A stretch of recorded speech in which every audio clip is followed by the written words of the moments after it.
मेरा नाम हुकम सिंह है। मैं पीटी का स्थायी निवासी हूँ और मेरी पत्नी जो है वो ग्राम पंचायत लड्डू की प्रधान है।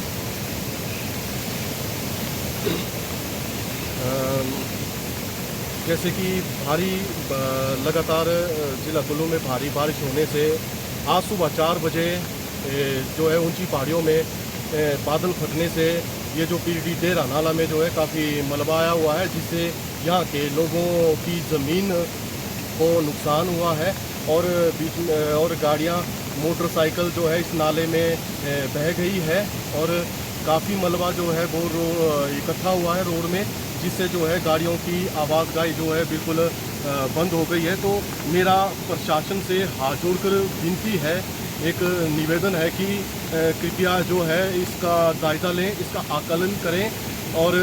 मशीनें भेजकर जो है इस रोड को बहाल करें ताकि गाड़ियों की आवाजाही जो है वो सुचारू रूप से शुरू हो।